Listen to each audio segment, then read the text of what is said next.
दिल्ली में अरविंद केजरीवाल के शीश महल की तो बड़ी चर्चा हुई थी, आपने भी ये चर्चा जरूर सुनी होगी। लेकिन अब आपको पश्चिम बंगाल के टीएमसी के नेता का एक शीश महल दिखाते हैं, जिसे देखकर आप भी चौंक जाएंगे। तो अब जब से सरकार बदली पश्चिम बंगाल में, टीएमसी के नेताओं के भी अलग अलग शीश महल लोगों के सामने आ रहे हैं। आज जो नया शीश महल आपको दिखा रहे हैं, इस नेता का नाम है प्रसन्नजीत साहा, और ये टीएमसी का कोई बहुत बड़ा नेता, कोई मंत्री, विधायक या सांसद नहीं है, बल्कि ये टीएमसी का सिर्फ पंचायत स्तर का एक नेता है। लेकिन इसके बाद भी इसने अपने इलाके में एक ऐसा आलीशान बंगला बना लिया जिसे देखकर लोग इसे इस इलाके का 5 स्टार होटल कहते हैं। इस बंगले का नाम है गैलेक्सी हाउस, और चमचमाती हुई बिल्डिंग आप देखिए, इसके शानदार इंटीरियर्स देखिए, इसमें जो महंगा सामान लगा हुआ है, हर कमरे में एसी है, महंगे टीवी हैं, और इस आलीशान बंगले को बनाने में पैसा पानी की तरह बहाया गया होगा, ये देखकर आपको समझ में आ जाएगा। और यहां के लोगों का दावा है कि इसे बनाने में करोड़ों रुपए खर्च हुए। इस शीश महल को देखकर आप कह सकते हैं कि ममता बनर्जी का ये छोटा सा नेता अरविंद केजरीवाल को कड़ी टक्कर दे रहा है। पश्चिम बंगाल में आपको कदम कदम पर टीएमसी नेताओं के ऐसे न जाने कितने शीश महल दिखाई देंगे। वहां टीएमसी के कितने ही नेताओं ने रिश्वत का पैसा कमाकर शीश महल बना लिए, और ये टीएमसी के किसी बड़े नेता का नहीं, बल्कि एक बहुत ही छोटे स्तर के नेता का भव्य और आलीशान बंगला है। अंदाजा लगाइए कि जो बड़े बड़े नेता होंगे, जो बड़े पदों पर बैठे हैं, उन्होंने कितना पैसा कमाया होगा। जरा पहले ये शीश महल देखिए।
अब सबसे बड़ा सवाल यही है कि आखिर एक पंचायत स्तर के नेता के पास इतना पैसा कहां से आया। ममता बनर्जी की सरकार के दौरान प्रसन्नजीत साहा उत्तर 24 परगना में एक पंचायत का उप प्रधान था, और इसकी सैलरी लगभग 4,500 रुपये प्रति महीना थी।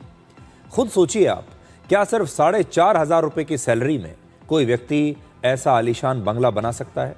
प्रसन्नजीत साहा पर लोगों को डराने, उन्हें धमकाने और जबरन वसूली यानी एक्सटॉर्शन के गंभीर आरोप हैं। स्थानीय लोगों का आरोप है कि इलाके में डर और दबाव का ऐसा माहौल बना दिया गया था कि कोई भी आम जनता का व्यक्ति, आम आदमी खुलकर इसके खिलाफ आवाज उठाने की हिम्मत नहीं करता था। इन्हीं आरोपों के आधार पर पश्चिम बंगाल पुलिस ने 28 मई को इस नेता को गिरफ्तार कर लिया। बीजेपी का कहना है कि ममता बनर्जी के ग्रास रूट लीडरशिप मॉडल की असली सच्चाई यही है।